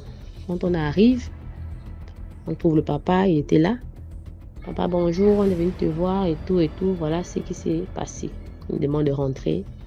On rentre dans leurs choses et tout, on s'assoit. Il me regarde. Il regarde ma mère. Il dit à ma mère que ta fille a un esprit fort. Ta fille a un esprit fort, vraiment. Et qu'elle a eu, et Dieu merci qu'elle a eu la révélation. Le genre, quand je criais au nom de Jésus, c'est ce qui m'a sauvé. Le nom de Jésus. Il a dit ça à ma mère que ta fille a un esprit fort. Parce que la ceinture que le monsieur lui a donnée, c'est pas une ceinture, c'est un serpent. C'est un serpent. Et ce serpent-là, c'était déjà un coup qui était préparé, qu'il avait déjà préparé pour ta fille.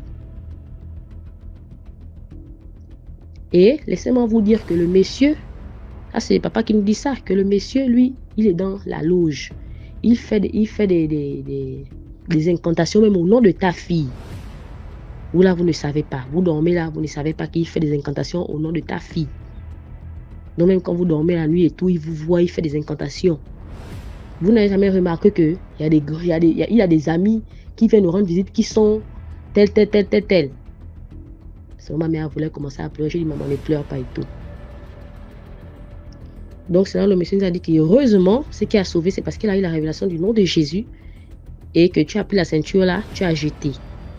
Parce que si ta fille prenait la ceinture, mettait et partait avec ça au travail, à l'heure actuelle où je vous parle, vous devez être en train de pleurer dans votre famille. Vous devez avoir un décès parce que ta fille devait mourir. Parce que c'est ce que le monsieur avait déjà préparé. C'est là ma mère a commencé à pleurer là. Il a dit non, ne pleure plus parce que ça là, son plan est échoué. Mais ce qu'on va seulement faire, c'est de nettoyer l'intérieur parce que le serpent là commençait à rentrer à l'intérieur et Dieu merci qu'il n'est pas arrivé jusqu'au cœur. Il n'est pas arrivé jusqu'au cœur. Donc il commençait à pénétrer l'estomac et tout. Parce que je me sentais bizarre. Il a dit oui, c'est la saleté là que ça a laissé. C'est pourquoi tu ressens l'intérieur bizarre comme ça. Il nous a fait les choses et tout. Il nous a donné. Il a dit que si vous devez commencer à chercher une autre maison, vous quittez là-bas. Parce que vous n'êtes pas les premières personnes à qui c'est arrivé. Vous savez, quand vous arrivez quelque part, les gens ne vous disent pas ce qui se passe. Il faudrait d'abord voir de vous-même. C'est là où on nous a fait des choses et tout. On est retourné à la maison. C'est là où maman a appelé son ami et tout, qui paye la maison, mon bon beau-père. Comme ça et tout. C'est là où il a dit, ok, comme c'est comme ça, d'ici là, arranger déjà les choses. On va trouver une autre maison ailleurs. Donc quand on arrive, on n'a même pas fait du bruit. Hein. Quand on est arrivé, on a juste suivi le chef du quartier. Quand on veut quitter de la maison et tout, on va aller et tout. On n'a pas fait du bruit. Le papa a dit que non, allez-y seulement. Vous libérez seulement la maison et tout. Lui-même, il sait déjà que vous êtes au courant de ce qui s'est passé. Il sait déjà que vous êtes au courant. Donc, n'allez même pas faire le bruit. Allez-y juste. Vous essayez de voir si d'ici là, vous pouvez quitter cette concession-là. Et même dans cette concession-là n'est pas bien. Cette concession n'est pas bien. C'est là il revient en arrière en disant à ma mère que tu étais enceinte, puisque maman, sur cette concession-là, maman était enceinte avant la dernière. L'avant-dernière, elle était enceinte, donc maman avait perdu le bébé. Elle avait perdu le bébé à l'hôpital. C'est là où il avait dit à maman que toi, tu as perdu un enfant et tout. Tu ne sais pas que l'enfant, là, c'est sur ce terrain-là qu'on t'a fait manger des mauvaises choses dans la spiritualité, dans le vampire. On t'a fait manger un truc et c'est que tu as tué l'enfant. Mais tu ne savais pas. Donc, c'est ça. Et il faut quitter ce terrain. Chercher un endroit où aller rester et tout. Donc, c'est comme ça que nous sommes venus. On a cherché. Dieu merci, on a trouvé aussi un endroit où rester et tout. On a pris nos choses tranquillement. Nous sommes partis jusqu'au jour d'aujourd'hui. Même souvent, le monsieur en question, je le croise. Il est vraiment... Parfois, je le croise même en route. Je sais, je passe, il est vraiment délaissé, on dirait. Hein, il est devenu même comme un fou. Il est devenu comme un fou, le monsieur en question. Donc, on m'a fait les soins et tout. Ça va déjà et tout. Ça allait. Jusqu'au jour d'aujourd'hui, J'ai accepté le Seigneur et tout. Ça va. Ça va. Et je rends grâce à Dieu que vraiment, malgré que je n'étais pas en Christ, mais le Seigneur était là avec moi. Parce que je ne savais pas, le jour où si je partais avec cette ceinture, je ne sais pas ce qui devait m'arriver. Peut-être un accident de vent, quelque chose devait arriver. Je ne serais plus là pour raconter cette histoire. Donc, le moral de l'histoire, c'est pourquoi? C'est pour dire que quand nous arrivons quelque part, dans un quartier, nous ne sommes pas obligés de familiariser avec tout le monde. Parce qu'on ne connaît pas qui est qui. Il y a des personnes qui sont là avec des mauvaises intentions. Quand ils vous voient là, vous êtes là, machin, et seul, ils pensent que vous êtes là, vous n'avez pas de parents et tout. Bien comme vous familiarisez avec eux, ils veulent profiter de ça pour faire du n'importe quoi. Donc c'est un peu ça. Quand on arrive à un endroit, c'est juste bonjour, bonjour. C'est même à la limite même, hein, on s'arrête à bonjour, bonjour, c'est tout. Le reste là, chacun reste chez soi. Donc c'était un peu mon histoire que je vais raconter. Merci beaucoup. Merci beaucoup pour l'histoire. Je vois tous les commentaires, je like, je commente. S'il vous plaît, si j'ai pas encore répondu à votre commentaire, soyez patient, je vais répondre. Ceux qui envoient les histoires sur WhatsApp, si j'ai pas encore répondu à votre histoire, sachez que je vais forcément ouvrir votre message, je vais l'écouter et je vais le programmer. Hein? Votre histoire, une histoire. Et je vais la programmer. Merci. Le français là, vraiment, j'ai cru que j'eus la connaissance. Ouais, le français. Passons. 9e histoire, s'il vous plaît.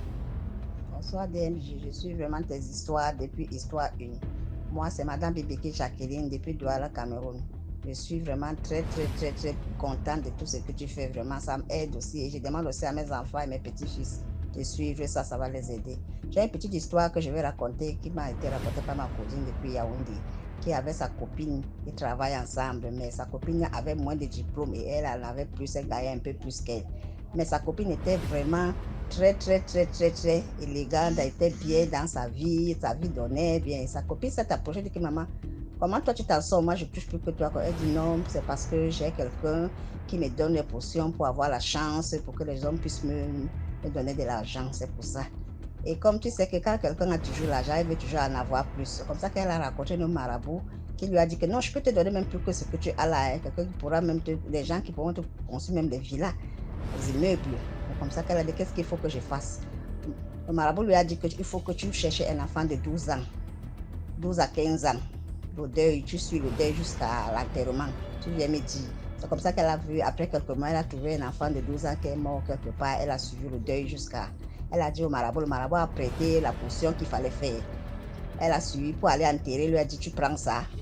À 3h du matin, là on a enterré, tu pars avec, quand tu creuses jusqu'en bas, là où on a enterré, là où il y aura le corps en bas, et tu fermes.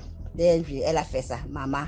C'est les ministres que tu voulais voir. Elle sortait, il y avait l'argent, tous les immeubles. Elle sortait même les ministres de Ouagadougou, les ministres du Gabon. Elle te dit que même le père de notre maman, je ne peux pas prononcer son nom, tu vas comprendre, était chez elle. Donc pour comprendre, c'est qu'elle était bien. Elle est même bien puisqu'elle vit toujours. Elle a fait ça. Et maintenant, le résultat de ce combat était que quand le moment est arrivé maintenant, maman DMG, dans sa chambre, elle est partie aux toilettes. Et elle n'aimait jamais que les gens, ça me qu'on lui avait dit qu'il ne faut pas que les gens n'entrent pas dans sa chambre n'importe comment. Les gens n'entrent pas dans sa chambre n'importe comment. Un jour, elle est partie se laver. En sortant de la joue DMG, elle ne connaissait même pas l'enfant. Hein. Elle trouve cet enfant de 12 ans sur son lit. L'enfant est là, il demande qu'est-ce que tu fais? L'enfant soulève la tête, il regarde, il baisse la tête. L'enfant soulève la tête, il la regarde, il baisse la tête, soulève la regarde. DMG, elle a fini tous les prêtres de Yaoundé qui étaient chez elle pour essayer de chasser l'enfant. Tous les prêtres, rien. Jusqu'aujourd'hui, elle a déjà changé de maison. Elle a abandonné même tous ces immeubles-là. Elle habite maintenant dans une petite maisonnette. Tous les biens, elle est là comme ça. Je ne sais pas où l'enfant là entoure. Elle est là, elle monte, elle descend. Mais elle a toujours l'argent, mais elle n'a pas la paix. Voilà le résultat. Tout le conseil qu'elle veut dire aux gens est que vraiment, croyez vraiment en Dieu. Ne partez pas croire au marabout. Tout ce que le marabout donne, il donne avec la main droite et il reprend avec la main gauche. Il donne avec la main gauche, il reprend avec la main droite. Donc, ne pas compter sur ça. Comptez seulement sur Dieu parce que ce que Dieu donne est vraiment définitif et gratuit. C'est ce que je voulais raconter comme histoire. Merci, je sais que ça serait raconté. Merci. Je vous salue tous. Merci beaucoup pour l'histoire. Maintenant, on passe à la 10e histoire. Je vais vous demander d'écouter attentivement, s'il vous plaît. Bonjour DMG, bonjour à la communauté DMG. Je vous prie de partager, de liker parce que cette émission c'est pour sensibiliser. Donc si tu gardes ça pour toi vraiment, faut partager avec beaucoup d'amis. Bon, ici je vais raconter une histoire de mon mari que nous avons vécu en 2015. Bon, nous vivons à Douala et heureusement, il a eu un travail. Je ne vais pas donner le nom de la société. C'est comme ça, il travaillait, il gravait les échelons de presque chaque année, ce qui était normal vu son niveau d'études et ses compétences.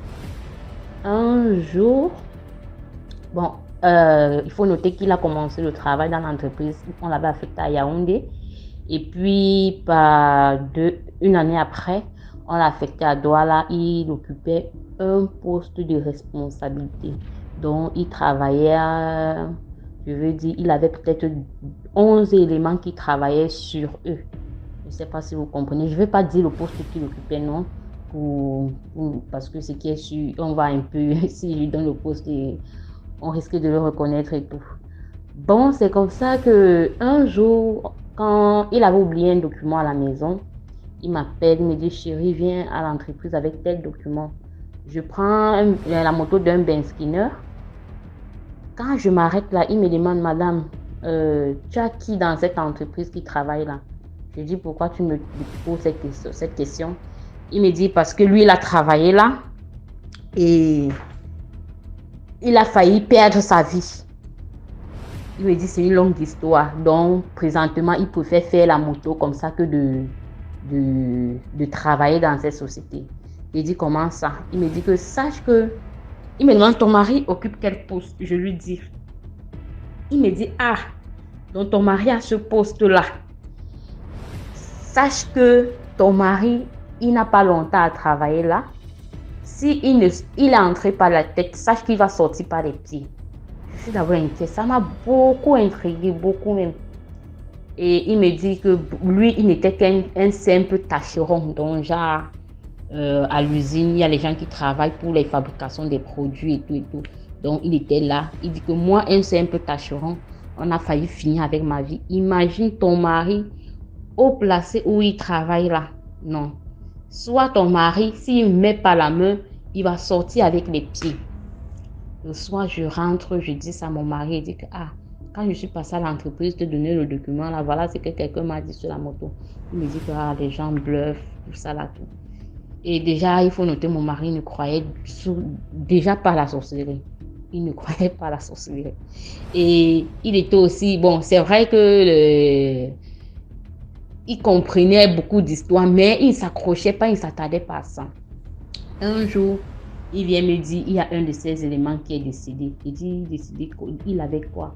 Il me dit qu'on est parti, on dit que c'est la tuberculose et tout. Voilà. On était tous attristés que, ouais, comment un truc comme ça arrivé. 3 mois plus tard, un de ces éléments encore, dans l'entité où il travaillait, commence la maladie. Il commence, il tousse. Il part à l'hôpital, on fait les examens, rien. Après, on a donné un congé de maladie à ce garçon, presque 2 mois. Quand ces congés de maladie sont finis, il revient voir mon mari. Il dit à mon mari que, vraiment, je vais te montrer quelque chose. Il me dit, voilà, quand je suis allée à l'hôpital, on m'a dit que j'avais la tuberculose. Mais en réalité, je n'avais pas la tuberculose. On m'avait lancé le poil de la panthère. Il ouvre son téléphone, il dit que voilà ce qu'on a retiré. Il ouvre son téléphone, il montre, c'était un truc bizarre avec la chair. Mon mari dit non, il ne faut pas souvent montrer des choses comme ça aux gens. Parce que vraiment, les trucs qu'on grammatise en Afrique, donc tu penses que la tuberculose, quelqu'un ne peut pas avoir naturellement la tuberculose. Vous passez toujours le temps à grammatiser les choses. Si tu avais la tuberculose et peut-être Bon, le gars maintenant, il a dit que lui, il venait juste montrer cela à mon mari parce qu'il ne comptait plus travailler parce que comme on avait enlevé le poids de la parenthèse, ça avait laissé beaucoup de séquelles. Donc, il était question qu'il aille maintenant à l'hôpital se faire soigner pour 9 mois parce qu'entre-temps, les examens montraient quand même la tuberculose. Mais en réalité, c'était le poids de la parenthèse qu'on l'avait lancé. Mon mari, en fait, il a chassé que non, pas avec. Étant furieux que, mais tu montres parce que c'était mon mari dit que c'était désagréable, c'était pas beau à voir. Mon mari dit que moi, les images comme ça, moi, je n'aime pas qu'on me montre et vous dramatisez toujours tout en Afrique, vous dramatisez. C'est comme ça que vous dramatisez. C'est comme ça que le gars est parti, il a pris ses affaires parce que ce jour-là, il venait juste de prendre ses affaires et tout. Et comme il devait déjà faire 9 mois à l'hôpital, que c'était déjà écrit, c'est comme ça que l'entreprise en fait lui est renvoyé. Il est renvoyé autant pour moi. C'est comme ça qu'il part. Quelque temps après, mon mari commence, il a mal à la tête. Peut-être 6 mois après. Pas jusqu'à 6 mois quand même, 4 mois. Mon mari commence de temps en temps, il a mal à la tête. Il a le nez qui coule, il sent comme si il part à l'hôpital, on dit que bon, c'est une sinusite. Ça n'allait pas. Quelque temps après, il sera encore à l'hôpital général. On dit qu'il a une insuffisance. C'est une pulmonie en fait. On dit qu'il a une pulmonie. Voilà. On reste, ça ne s'améliore pas. Après, la toux s'intensifie, la toux. C'est comme ça qu'il part à la polyclinique d'Aqua. À la polyclinique d'Aqua, on dit qu'il a la tuberculose. Quand il est rentré, il m'a d'abord dit qu'il a la tuberculose. Je vous jure, quelque chose est passé dans moi. Donc, comme si, je sais pas, on t'annonce une nouvelle. Parce que je me rappelle ce qui venait dans ma tête. Il y a un de ses collègues qui était mort de la tuberculose. Il était rentré midi. Il y a l'autre collègue qui était venu lui dire que voilà, il a eu la tuberculose, mais en réalité, c'était le poil de la parenthèse. Voilà. Donc, quelque chose est passé dans ma tête. Mon mari, comme il ne croit pas au mystique, vraiment, il ne croit pas au mystique. Donc, il s'est dit que bon, comme c'est la tuberculose, c'est qu'on va soigner naturellement. C'est comme ça qu'il part à la polyclinique. On dit, bon, on ne peut pas t'interner parce que voilà, comme ce sont les débuts, on va te donner les médicaments, tu vas boire et après ça, on verra par la suite.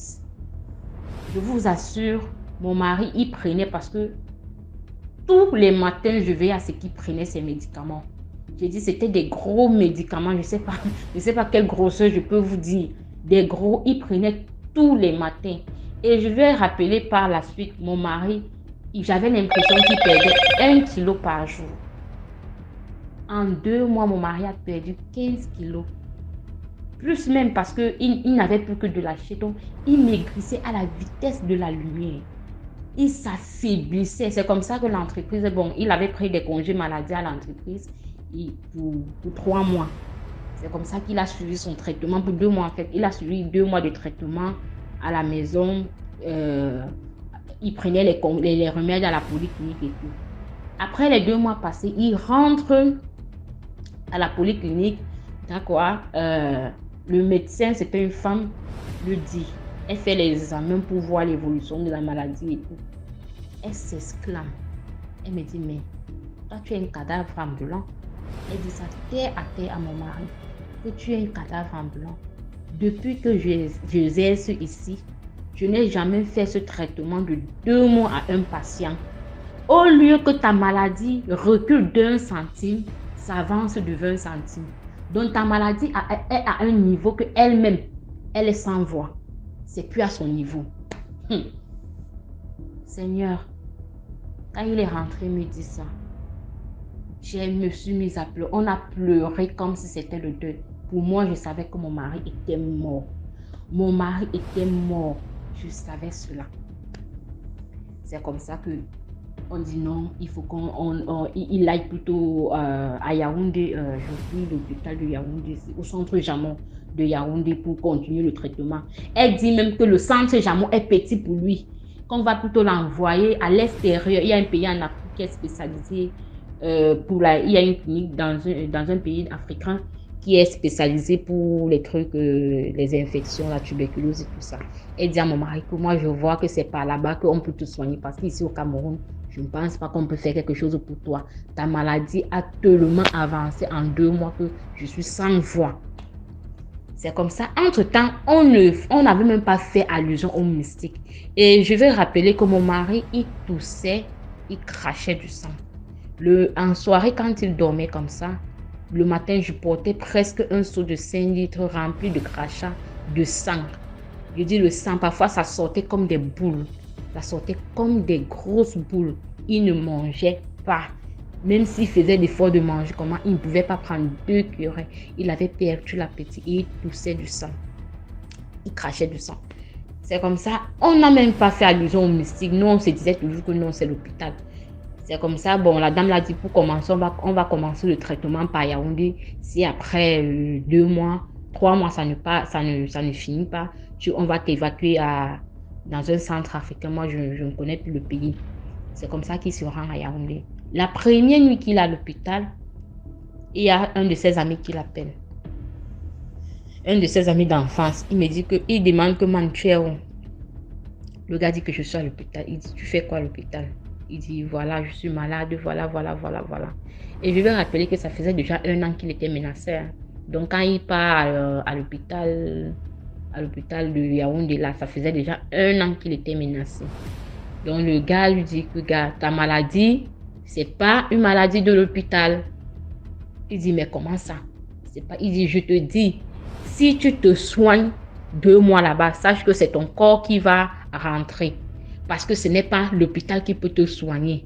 Il était déjà interné. Qu'est-ce qu'il va faire? Le gars dit que... Parce que le gars dit sa mère était... On appelle ça au Cameroun, Ménissi. Et comme c'était son ami d'enfance, un jour, dans son sommeil, elle voit que mon mari est en train... Qu'on lui a donné le poil de la panthère. Ça, c'est un poison très, très mortel en Afrique, pour ceux qui connaissent ça. C'est très, très... Quand on te donne ça, vraiment, tu meurs à petit feu. Et quand tu meurs, tu es comme un squelette parce que ça te suce, ça te boit. Elle rêve donc qu'on a donné le poil de la panthère à mon mari. C'est comme ça que elle voyait dans ses rêves mon mari tellement amaigri, chétif, un gars qui avait ses 85-90 kilos. Je vous dis, il ne pesait même plus 50 kilos. Il était comme, je sais pas. Donc, elle ne savait même pas que mon mari était malade. La mère de son ami là, en fait. Elle ne savait pas que mon mari était malade.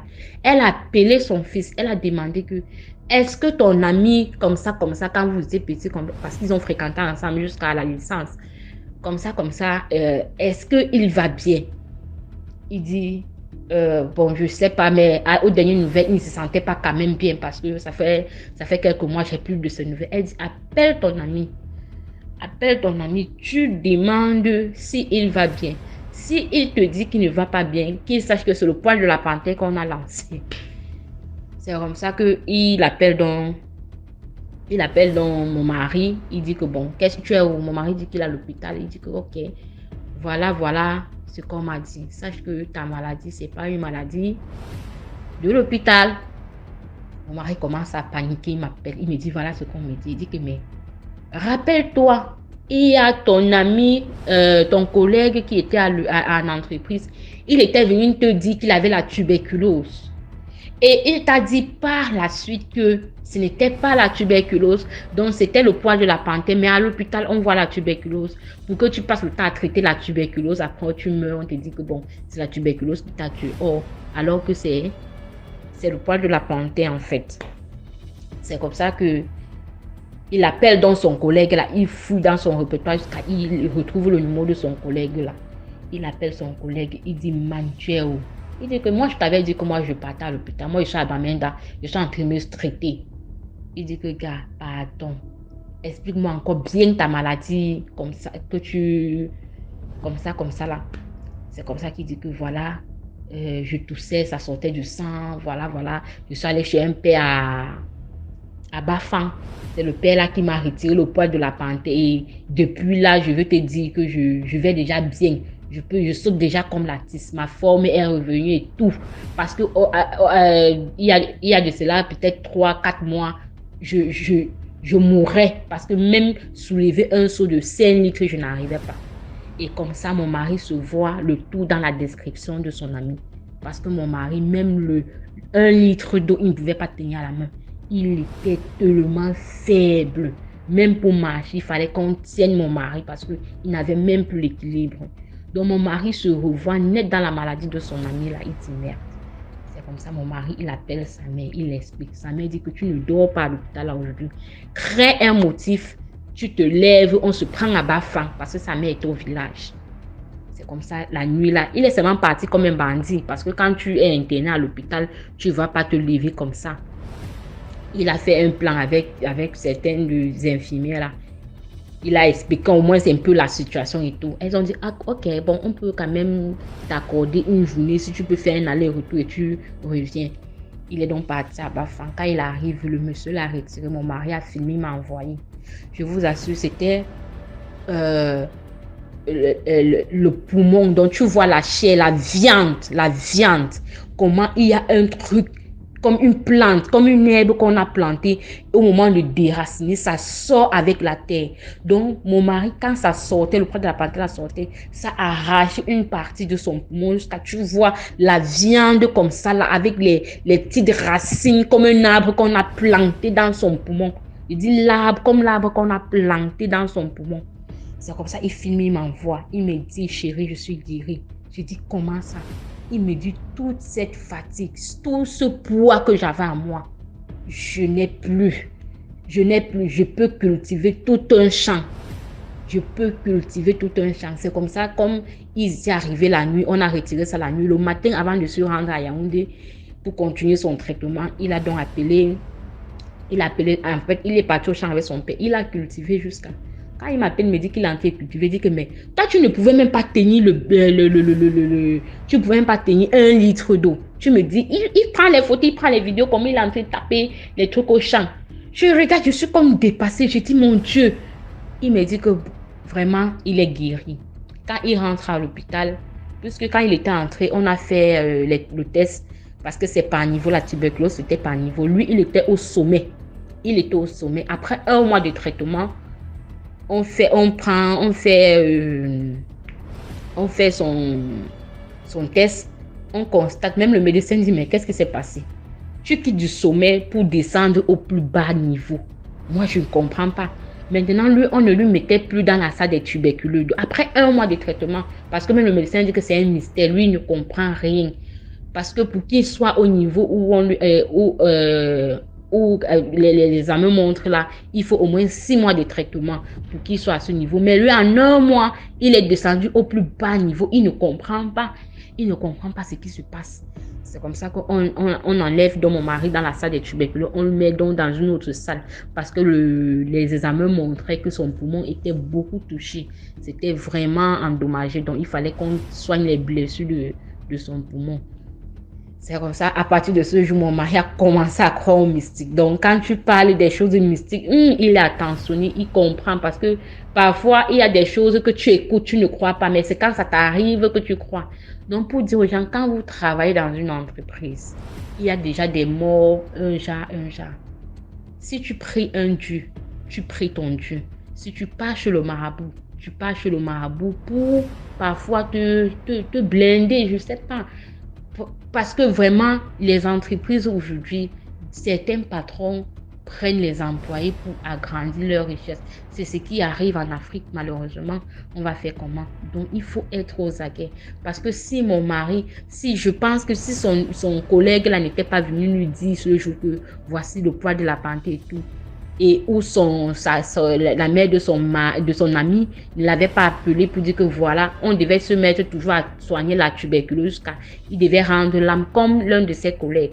Parce qu'après lui-même, je tiens à rappeler qu'après lui, il y a un de ses collègues, il y a pas dans l'entreprise, il y a une personne qui est toujours morte de la tuberculose. Donc, je ne sais pas, parce que mon mari, depuis, il travaille pour là-bas, je ne sais pas combien de personnes après ça sont mortes de cette maladie. Donc, c'est quelque chose qu'on lance, on cache derrière, on dit la tuberculose. Donc, je vais vraiment sensibiliser les gens. Il faut vraiment prier Dieu. Parce que dans la vie, si tu n'es pas avec Dieu, il faut être avec le marabout. Si tu es neutre, on va te manger, c'est qui est sûr, on va te manger. Et voilà, c'était la dernière histoire. Dites-moi ce que vous avez pensé en commentaire. Et voilà, on se retrouve pour ceux qui ont des interventions en private. Sur le numéro WhatsApp, écrivez là-bas. Je vais répondre à tous je vais répondre à toutes vos questions. Et on va essayer de voir aussi vos idées, comment ça fonctionne. Si vous voyez comment vous pouvez contribuer à distance. Je ne parle pas seulement d'argent aussi, je parle aussi des idées, de voir comment aussi apporter votre soutien. Comme ça, on va améliorer la qualité de la production. C'est très important. Parce qu'on essaie de faire des choses différemment. On ne peut pas faire des choses comme tout le monde. Il ne suffit pas de prendre une caméra, de prendre un ordinateur, de mettre devant soi et parler. Il faut que ce soit bon. Ça doit pouvoir passer partout. Que même les parents, les jeunes puissent regarder sans avoir mal aux yeux, sans avoir de problème d'audition. Il faut qu'on améliore tout ça. C'est pas pour nous qu'on le fait, c'est pour tous ceux qui viennent aussi et qui viendront rejoindre la famille DMG TV. Donc on est ensemble. Rendez-vous demain à 12h00 pour une nouvelle vidéo. Je commence à faire comme un présentateur télé, c'est la magie. Mais ne me tuez pas, pardon, je n'ai pas le... Bon, demain.